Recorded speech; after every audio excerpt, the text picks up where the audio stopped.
할렐루야. 아멘. 오늘은 어린 양 예수 그리스도 제목으로 말씀을 같이 나누겠습니다. 요한계시록 5장은 성경 전체를 이해할 수 있는 중요한 말씀이 들어 있습니다. 특별히 예수님께서 우리를 구원해 주신 그 십자가 보혈의 은혜를 우리가 깨닫고 알 수 있는 그 은혜가 바로 요한계시록 5장에 들어 있습니다. 지난 토요일 요한계시록 5장을 먼저 1차로 나누었습니다. 그때에 우리 예수님은 찬양받기에 합당하십니다는 말씀을 같이 나누었었죠.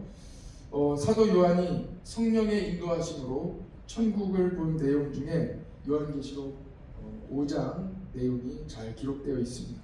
그 중에 12절의 말씀을 보시면요, 오늘 말씀이 12절을 같이 한번 보시죠. 12절 같이 한번 읽어볼까요? 지난주 나눴던 그 핵심 내용을 먼저 살펴보고 그냥 오늘 내용으로 들어가려고 하는 거예요. 12절 같이 한번 읽어봅시다. 시작. 죽임을 당하신, 잘 보고 계시죠? 5장 12절. 예, 큰 음성을 이르되 빼고 그 다음에 죽임을 당하신, 거기 찬송 부분 한번 같이 보시죠. 죽임을 당하신. 시작. 죽임을 당하신 어린 양은 능력과 부와 지혜와 힘과 존귀와 영광과 찬송을 받으시기에 합당하도다. 아멘. 사도 요한이 천국을 봤더니 천국에서는 내 생물과 24장로가 온 천군 천사가 다 나와 예수님을 찬양하고 있는 그 찬양의 가사의 내용이 예수님은 찬양받기에 합당하시다.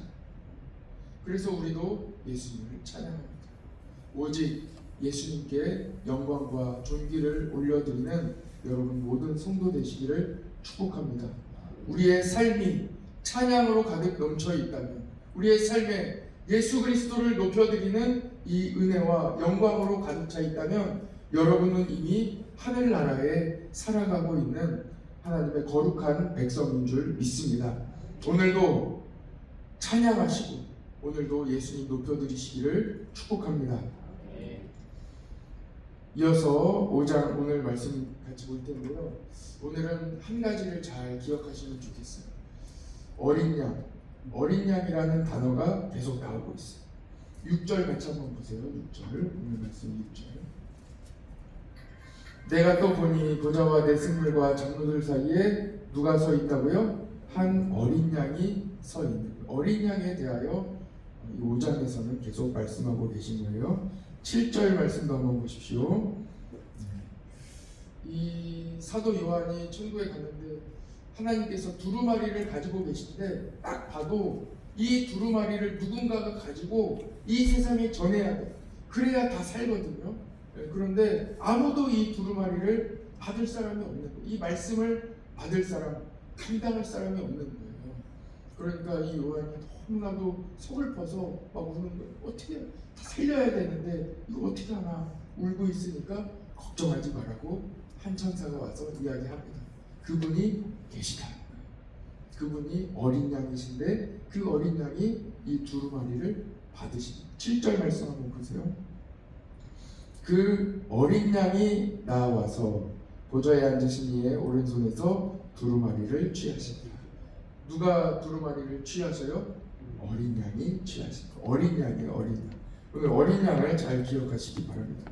8절 말씀도 보세요. 8절에도 보면 그 두루마리를 취하심에 내 생물과 24장로들이 그 어린 양 앞에 엎드려 각각 하면서 어린 양 앞에 엎드립니다.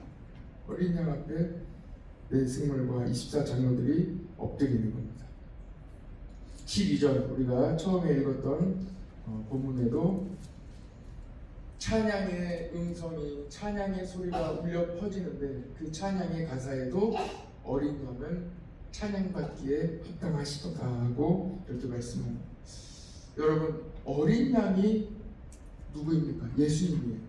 예수님이 어린 양이신데 이 어린 양이 왜 어린 양인지를 이해하려면 출애굽기 12장으로 가야 됩니다.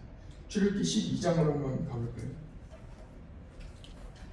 잘 표시해 두시고 요한계시록 5장은 주보나 이렇게 표시해 두시고, 출애굽기 12장 오늘 뭐 많이 찾아보면 좋지만 출애굽기 12장은 꼭 한번 가봅시다. 출애굽기 12장은 이스라엘 백성들이 출애굽할 때 10가지 재앙을 하나님께서 애굽에 내리시잖아요.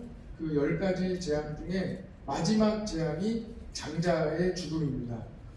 장자의 죽음인데, 그때 6월절, 그러니까 하나님께서 어린 양을 잡아서 그 어린 양의 피를 이 문설주, 좌우 문설주와 임방 위에다가 이렇게 바르면 죽음의 영이 넘어간다.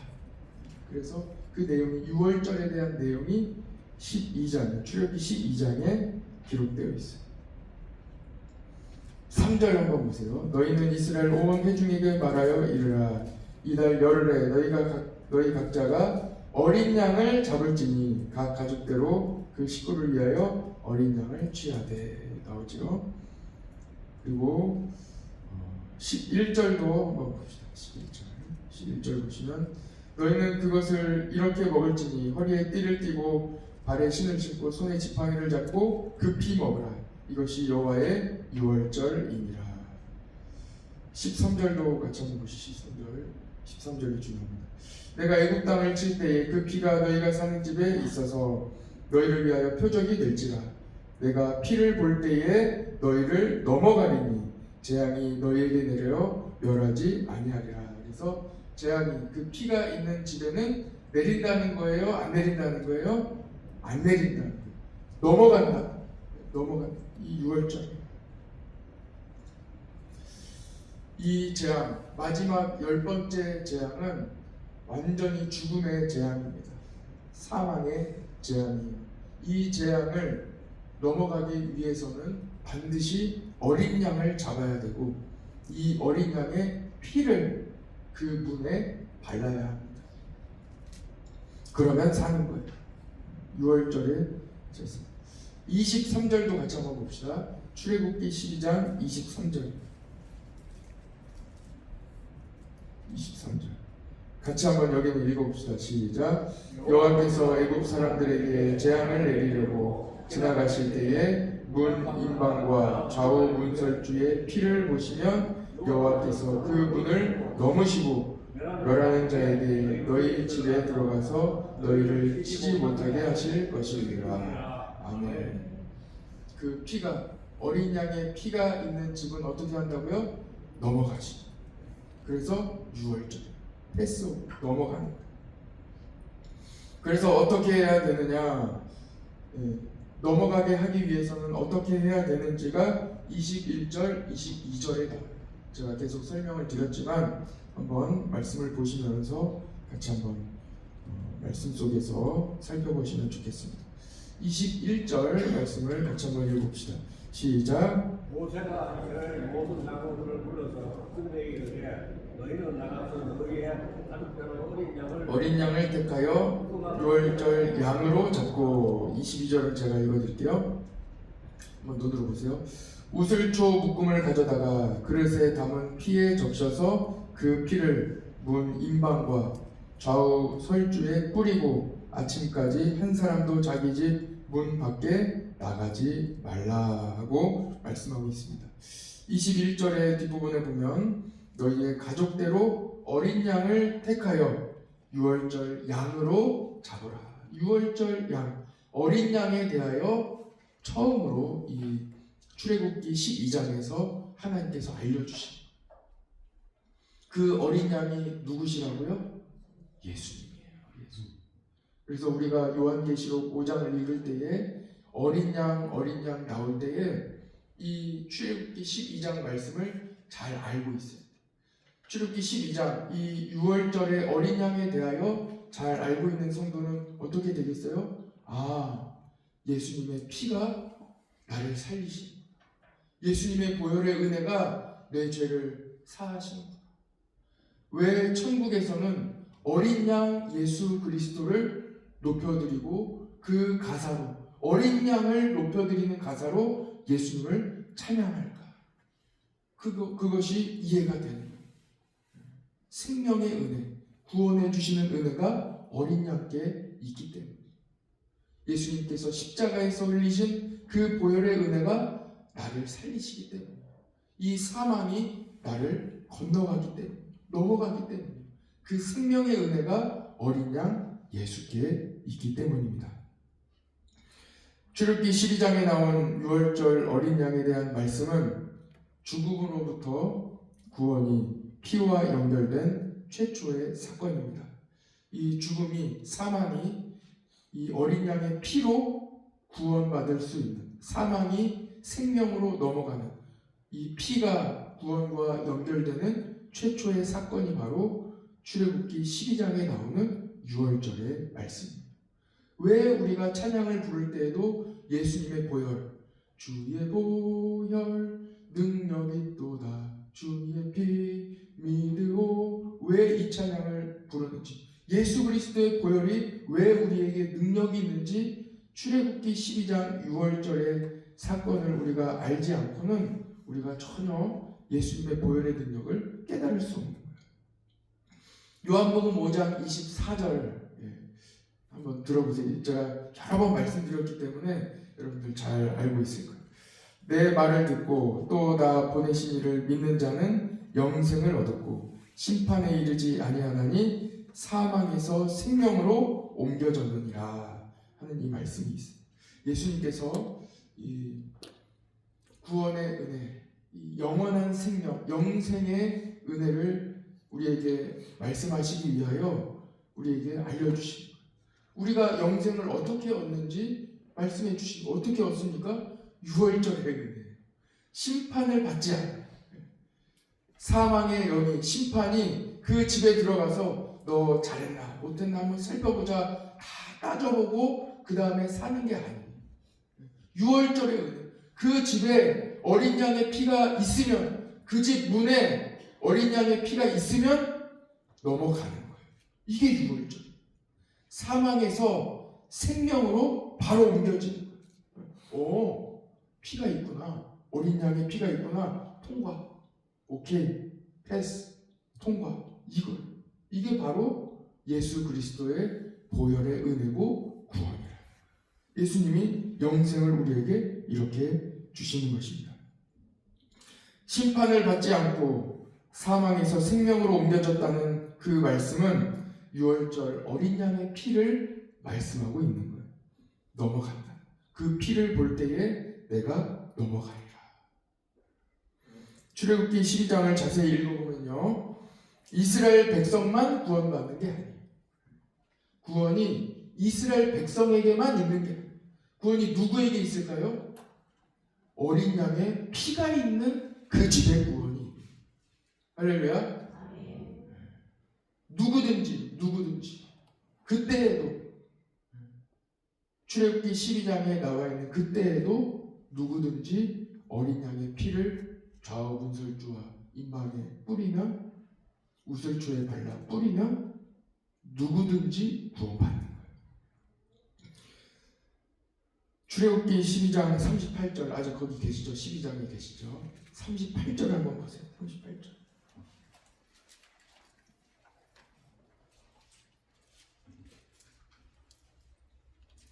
유대인들이 이 성경의 말씀을 다 보고 이해했지만 그래도 이런 말씀을 제대로 믿음으로 보지 못했기 때문에 예수님을 받아들이지 못합니다.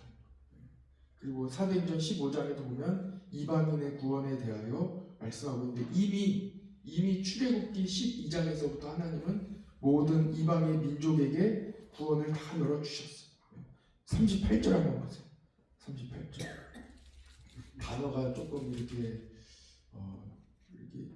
조금 그래요. 그런데 한번 보세요. 지금 38절 처음에 보면은 같이 한번 봅시다. 같이 읽읍시다. 시작. 수많은 잡족과, 거기 한번 보세요. 거기까지. 잡족이라고 이렇게 조금 여러 민족 이렇게 번역을 했으면 더 좋았을 텐데, 잡족 이렇게 해서 여러 민족이라는 뜻이에요. 수많은 잡족은 이스라엘 민족 이외에 다른 민족을 말합니다. 애굽에 살았던 다양한 민족들이 9가지 재앙을 겪으면서 하나님의 살아계심을 깨닫는 사람들이 있었겠죠. 예. 또 같이 살아가고 있던 여러 민족들이 있었겠죠. 예. 그런데 그들도 하나님의 말씀을, 아니 9가지 그 재앙, 무시무시한 재앙을 다 겪으면서 자기들도 깨닫지 않았겠어요?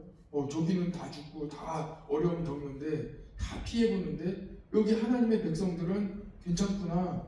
아니 눈이 있으면, 귀가 있으면 듣고 눈이 있으면 보지 않았겠습니까? 그러니까 자기들도 야 이거 큰일 나겠다, 이 쟤네들 뭔가 하는데 우리도 좀 해야 되겠다 하는 사람들이 있었을 거 아니에요. 그러니까 그 사람들도 이스라엘 백성들이 하는 대로 무슨 일이래? 이렇게 하라고 우리 모세가 이야기하시더라고. 또 장로님들이 다 그렇게 얘기하시더라고. 우리 민족은 다 이렇게 하고 있어. 같이 살아야지. 같이 합시다 하면서 어린 양 잡아가지고 좌우건설주와 임방이 다 뿌리고 이렇게 하는 사람들, 그대로 같이 한 사람들은 어떻게 됐다는 거예요? 살았다는 거예요. 후원을 받았다는 거예요. 패스오버. 그러나 출애굽기 12장 12절 말씀을 보십시오. 내가 그 밤에 애굽 땅에 두루 다니며 사람이나 짐승을 막론하고 애굽 땅에 있는 모든 처음 난 것은 다 치고 애굽의 모든 신을 내가 심판하리라. 나는 여호와이니라. 요한복음 5장 24절에도 심판을 건너뛰고 구원받는 하나님의 백성은 사망에서 생명으로 옮겨진다고 하셨는데, 구원받지 않는 사람, 예수 그리스도의 피가 없는 사람은 어떻게 된다는 거예요? 심판을 받는다는 거예요. 6월절은 심판의 날입니다. 심판 당하는 가정에는 사망이 있는 거예요. 죽음이 있어요. 심판은 곧 죽음이에요. 그러나 어린 양의 피가 있는 집은 어떻게 됩니까? 죽음이 넘어가는 거예요. 패스 오버예요. 넘어가는 거예요. 27절을 한번 봅시다. 출애굽기 12장 27절. 27절. 같이 한번 읽어볼까요? 시작.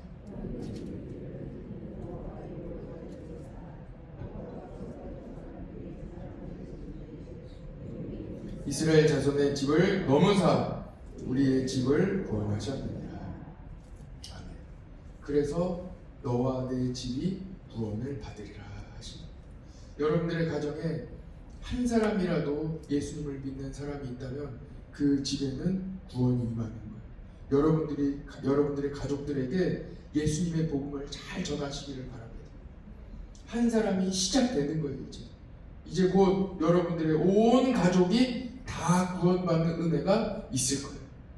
주님이 다 구원해 주시고 구원받도록 길을 열어주시고, 여러분들의 남편, 여러분들의 아내, 여러분들의 자녀, 여러분들의 부모님 다 예수님 믿도록 그렇게 기도하시고 전도하시고 그렇게 살아가시기를 바랍니다. 너와 내 집에 구원이 있으리라. 사도행전 16장 31절 말씀 아닙니까? 너와 내 집에 구원이 있으리라는 말씀이에요. 6월절 안에 예수 그리스도의 구원이 다 들어가 있습니다. 준비를 했는데 다 본론은 들어가지도 못했어요. 첫 번째, 두 번째, 세 번째가 있는데 이건 내일 이어서 하면 좋겠습니다. 첫 번째는 예수님을 믿으면 심판을 받지 않는다는 것이고, 이것을 조금 더 살펴봐야 돼요. 두 번째는 6월절 어린 양의 죽음이 예수 그리스도의 십자가 죽음과 연결된다. 우리가 어떻게 예수님의 십자가를 어떻게 받아들이고 이해할 수 있겠습니까? 어린 양, 이 6월절을 통하지 않고는 십자가로 들어갈 수 없어요. 굉장히 중요한 말씀입니다. 그리고 어린 양이 곧, 세 번째는 어린 양이 곧 예수님이시라는 것을 우리가 확실히 알고 있습니다. 어린 양은 예수 그리스도입니다. 같이 한번 해볼까요? 어린 양은 예수님이십니다. 어린 양은 예수님이십니다. 네. 내일 요 말씀에 대해서 조금 더 깊이 있게 살펴보겠습니다. 우리가 요한계시록을 읽어 나갈 때에 이렇게 성경에 잘 설명되어 있고 주님이 말씀해 주시는 부분이 있어요. 그 부분을 잘 우리가 받아들이고 성경을 통해서 우리가 요한계시록을 이해하면 됩니다. 그런데 하나님께서 잘 설명해 주시지 않은 부분도 있어요. 그러나 그런 부분을 자꾸 들이파고 이렇게 하다 보면은 또 시험에 들고 또 어려움에 빠지게 되는 거예요. 하나님께서 우리에게 보여주시는 만큼, 알려주시는 만큼 얼마나 큰 소망이 있습니까? 그것만 우리가 나눠도 우리가 다 살펴보지 못하는 거예요. 그래서 이 요한계시록을 통해 예수님을 바라보시고 그리고 여러분들의 삶에 소망이 넘치시기를 바랍니다. 오늘 어떻게 살아가야 되겠습니까? 사순절 기간입니다. 어린 양 대신 예수님의 은혜를 깊이 묵상하시기 바랍니다. 예수님은 우리를 살리시기 위하여 친히 어린 양이 되셔서 우리에게 구원의 은혜를 값없이 베풀어 주셨습니다. 오늘도 어린 양 대신 예수 그리스도를 깊이 묵상하시기를 간절히 축복합니다. 같이 기도하겠습니다.